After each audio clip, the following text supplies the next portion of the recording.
Hi guys, I want to take a few minutes, hopefully it'll be a pretty short video, just to talk to you a little bit about a reading strategy that I want to make sure you're familiar with.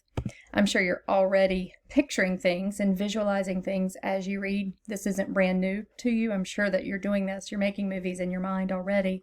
But I want to go a little bit deeper and make sure that you are picturing some of the things that will help you better understand what you're reading. Some of this may be a review for many of you, again, but especially if this is not something that you have been doing while you're reading, I hope that it makes a big difference and that you're able to understand more and more as you read. So let's take a look.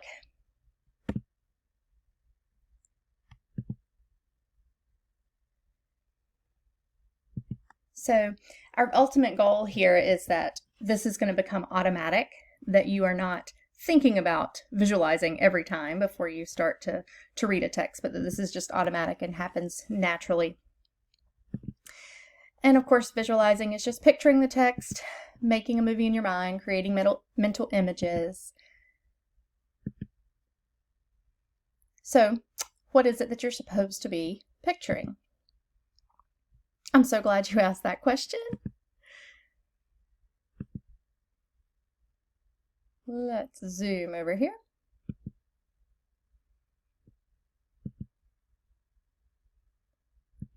Okay.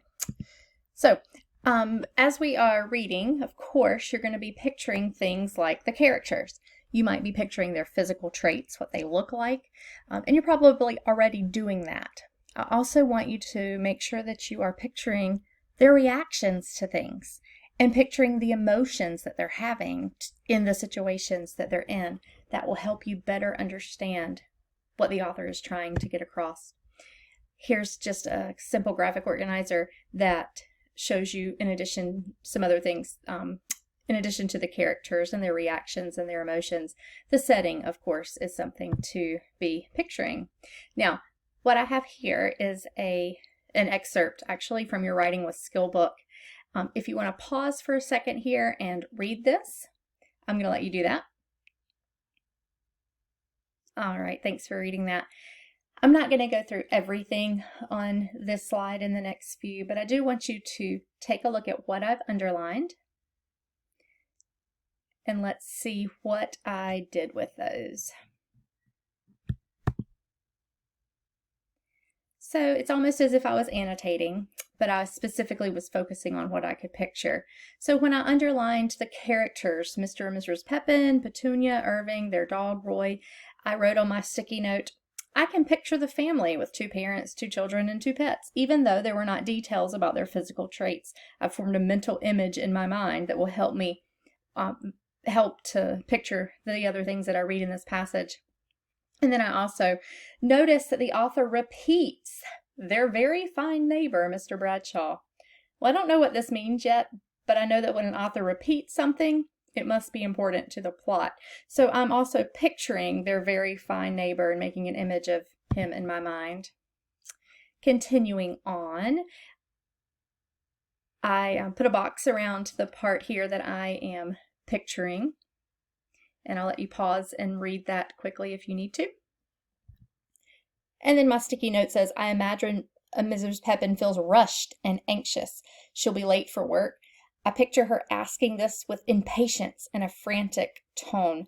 So now I'm starting to really get into visualizing more of the emotions that the character's having, the reactions to their situation, and visualizing that, picturing her being impatient and frantic and thinking about times that I have felt that way will help me to better understand this character in this passage.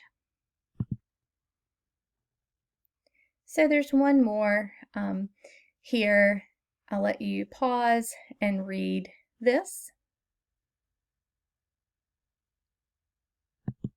And now that you have read that part, I'll let you pause and read the screen again and take a look at the annotations that I made. All right. I hope that that helps you see a little bit about how you can visualize things about the characters and their emotions. There was a part in there that you might have read about. Do you remember the frogs? Oh, those frogs. Well, did you visualize or experience the sound of those frogs?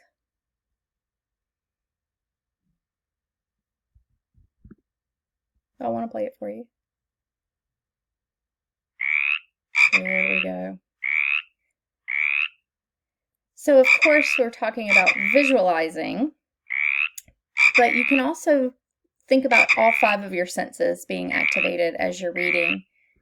Think about what things might smell like, what things might sound like, if there's a texture involved, to think about what something might feel like if it's part of the setting.